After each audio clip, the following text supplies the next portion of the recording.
We were living in a small home, nice house, but then I tried to get work at another manufacturing plant, and of course I was 49 years old when I started at this other job, and I worked at it for about a year, and then I started having back trouble and ended up on disability, and that just started making things very tight money-wise, and me and my wife sat down and made a decision that instead of foreclosing on the house that we had, that we would just sell the house and take the money the equity that we did have in it, and just buy a travel trailer and stay in an RV park for however long it took for us to kind of get back up on our feet. And so we were staying in a 38-foot by 8-foot travel trailer out at an RV park, and we were there for a little over 2 years.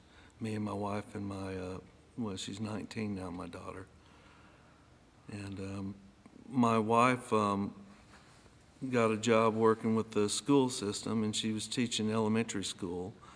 And the principal there knew about our situation, and she was part of a ladies group that worked with Habitat and made recommendations to Habitat for families that they thought were eligible. And she talked to them, and we had somebody come out, and it was kind of funny when the guy came out, because they normally do like an inspection on the house that you're living in to see if, you know, if the standards are too low and which would make you eligible for the house. Well, he came up and to the steps of the trailer. He says, well, this is going to be a real short inspection. But that's kind of how it started. It was just a blessing for us beyond anything we ever could believe would happen to us. At first, I didn't think there was going to be a whole lot that I could do with my back the way it was, but what I ended up doing was cutting, just standing at the chop saw, and they would bring the wood over, and I could cut it, and they would carry it off. So I pretty much cut just about every piece of wood that went into that house. But I think the biggest thing for us was just the outpouring of people from the community that came out and helped us on a weekly basis. I remember telling a friend of mine that I never thought that God could bless you so much that it was almost painful, because it's like, Lord, I just don't know if I can handle any more love and blessings than what you're giving us at the time. And it was just amazing to us how that turned out. Their church was tremendously supportive in helping build the house.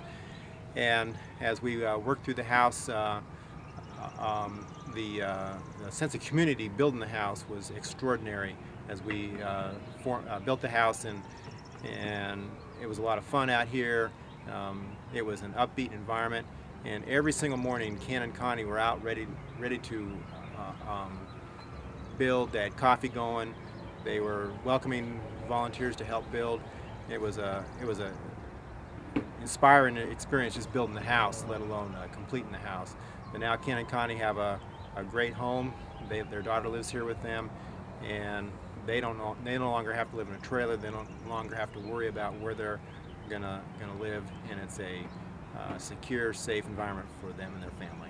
It was tough, but you know, the one thing that we learned when we first moved into that trailer was that it kind of brought us a little closer together as a family. You know, I think a lot of times when we live and like I said, we didn't have a big house, but you get to the point where everybody's kind of doing their own thing in their own room, and in this trailer there wasn't a whole lot of space to do that. So, you know, and we ended up, you know, eating more meals together, and I think it brought us closer together. It made us think a lot more about what was really important. You also get to figure out how much junk we accumulate and you know, I can't tell you how much stuff we just got rid of when we were trying to sell the house. And That's something that when we moved into this new house, it's kind of something that things are a lot simpler, and we like it that way. We like it that way. I've never seen a situation where people from so many different walks of life come together for a common purpose and just have a really good time doing it too.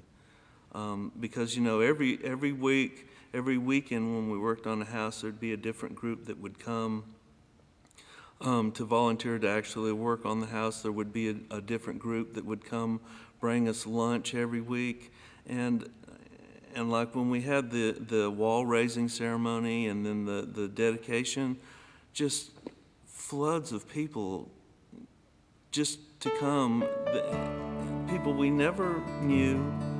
A lot of them we probably never see again, but just all the compassion and love that people showed for us, somebody that was struggling,